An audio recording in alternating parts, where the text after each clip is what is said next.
اتنا زیادہ قریب ہو گئے رسول اللہ کے کہ رسول کا دل چاہ کے دوڑ کر اللہ سے گلے لپٹ جاؤں، مگر اللہ کا گلا نہ تھا، لہذا رسول کو گلا نہ تھا۔ اور جو ہے لفظوں کی نزاکت کو بھی سمجھا کریں، صلوات پڑھے بلند آواز سے۔ مجھ سے 1000 گنا بہتر پڑھنے والے مولا کے عظیم مداح خان، ذاکری کی دنیا کا ایک عظیم نام جناب میر کرم سنجگر صاحب آگے ہیں، اللہ ان کو بہت بڑا ذاکر بنائے، اتنا بڑا ذاکر بنائے کہ آپ کو باہر سے ذاکر بلوانے کی ضرورت بھی نہ پڑے۔ اللہ ان کو اتنا بڑا ذاکر بنائے کہ آپ کہیں کہ میر صاحب آپ اس معاشرہ ہمارے پاس پڑھیں، اور میر صاحب کہیں گے نہیں جی ہمارے پاس ٹائم نہیں ہے۔ بہرحال اچھا، اللہ نے پھر اس قدر احتیاط کی، اللہ نے کہا کہ دیکھیں یہاں پہ صرف میں اور یہ ہیں، کوئی اور دیکھنے والا نہیں، کوئی اور سننے والا نہیں، یہاں پہ یا یہ ہے یا میں ہوں، یہ جب کہ بندہ ہے میں اللہ ہوں، یہاں پہ میں اللہ بن کر نہ بولوں شاید گھبرا جائے، اس لیے بھائی جان اللہ وہاں اللہ بن کے نہیں بولا، ایسے بولا جیسے سگا بھائی بولتا ہے، اور کہا میرے حبیب مجھ سے کچھ مانگ۔ پروردگار کیا مانگوں؟ مجھ سے علم کی زیادتی مانگ لے، رسول نے فرمایا رب زدنی علما، پروردگار میرے علم میں اضافہ فرما۔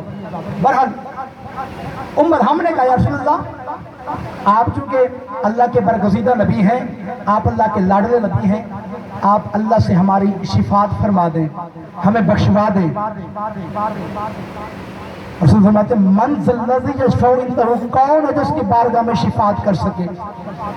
اللہ تو کسی کو شفاعت کا حق ہی نہیں دیتا، اور اللہ نے کہا ہاں اگر میں حق دیتا ہوں تو صرف اسے دیتا ہوں کہ جو میرے رسولوں میں سے میری مرضیوں کا مالک ہو جائے۔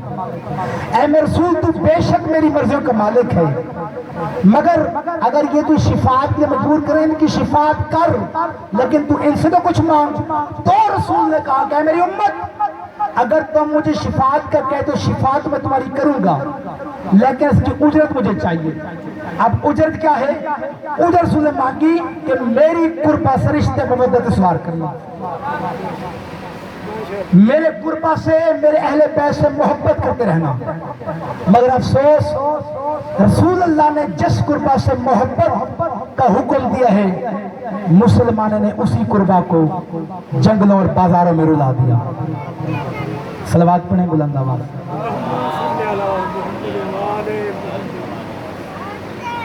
عزت جو بڑی تھی تو مصیبت بھی بڑی تھی، جو کچھ خالق نے آل محمد کو عطا کیا اسے فضائل کہتے ہیں، جو کچھ امت نے آل محمد کو عطا کیا اسے مسائل کہتے ہیں۔ تاریخ کہہ رہی ہے محرم کے چاند میں، تاریخ کہہ رہی ہے محرم کے چاند میں سیدانیوں کے بخت اچانک الٹ گئے، اتنی غریب ہو گئی زہرا کی لاڈلی، بی بی کے ایک لباس میں کئی سال کٹ گئے۔ فرماتے ہیں کہ آباد کس طرح سے چمن فاطمی ہوا، کس کی نظر لگی کہ یہ گھر ماتمی ہوا۔ انظر و فضائل جیسے آپ کا جی چاہے آپ سنیں، لیکن مصائب آپ ہمیشہ غریب بن کے سنا کریں، کیونکہ جو بی بی شام سے چل کے آتی ہے وہ ہمارا فضائل سننے نہیں آتی۔ بی بی سے جب بھی کسی نے پوچھا کہ بی بی کیوں آتی ہم جاہلوں کی مجلس میں، تو بی بی رو کے کہتی میں تو آتی ہوں اپنے بھیا حسین کو رونے کے لیے۔ بی بی کہتے میرا سفر بھی دیکھ میری حسرت بھی دیکھ، شام سے چل کے آتی ہوں حسین کا پرسہ لینے کے لیے۔ بس ازدار و زیادہ طول نہ کروں، 28 رجب کو چھوڑا نا حسین نے مدینہ، صرف بہن بھائی نے نہیں چھوڑا، ایک اور ہستی نے بھی حسین کے ساتھ ساتھ مزار چھوڑی ہے۔ کون؟ بلا تشبیہ جس کا ہاتھ آج بھی یہاں ہے۔ اتنے دکھے پہلو والی بی بی میرے سر پہ قرآن رکھ، مدینے سے کربلا تک محمد کی بیٹی کبھی اکبر کے بابا کے رہوار کے ساتھ چلتی تھی، کبھی اون کی ماں کے محمد کے ساتھ چلتی تھی، مدینے سے کربلا تک چلی ہے۔ عزدارو کربلا کے میدان میں 4 مقام ایسے ہیں جہاں بطول چلی نہیں بلکہ دوڑی ہے۔ سوال کرو میرے پاس دوڑی کہاں کہاں ہے؟ عزدارو پہلا اس وقت دوڑی ہے جب ہم شکل پیغمبر کو برچھی لگی، جب حسین کے جوان بیٹے کو نیزہ لگا، جو ہی علی اکبر کو سینے میں برچھی لگی نا، علی اکبر نے بلا قسمی اکاڑ کے گلے میں باہیں ڈالی اور کہا گھوڑا میری اور کوئی فرمائش نہیں، تو مجھے وہاں لے چل جہاں میرا مظلوم بابا بیٹھا ہوا ہے۔ اب تیرا کیا خیال ہے کہ شامی نے راہ دے دیا تھا؟ جہاں سے جوان بیٹا حسین کا گزرتا، پتھروں والے پتھر مارتے، نیزوں والے نیزہ مارتے، خنجروں والے خنجر مارتے، تیروں والے تیر مارتے۔ عزادار حسین نے دیکھا کہ میرے بیٹے کو پرچھی لگنے کے بعد بھی مر رہے ہیں، حسین سے برداشت نہیں ہوا، حسین اکبر کے گھوڑے کے پیچھے دوڑ رہا ہے، جہاں جہاں اکبر کا گھوڑا جاتا ہے حسین اکبر کے گھوڑے کے پیچھے جاتا ہے۔ حسین نے دیکھا ایک سیاہ برقعے والی بی بی ہے، جدھر جدھر اکبر کا گھوڑا دوڑتا ہے اکبر کے گھوڑے کے پیچھے پیچھے دوڑتی ہے۔ حسین صدا کے دے کے کہتے اے ضعیفہ، ہے تو مجھ مظلوم کا بیٹا، اس کے پیچھے دوڑنے والی تو کون ہے؟ بی بی رو کے کہتے حسین مجھے پہچان، وہ میں تیری ماں زہرا ہوں۔ حسین جیسے تجھے اکبر پیارا ہے ویسے مجھے تو پیارا ہے۔ حسین ماں کو بچے بڑے پیارے ہوتے ہیں۔ اللہ لعنت اللہ علی القوم الظالمین وسایعلم الذین ظلموا ای منقلب ینقلبون۔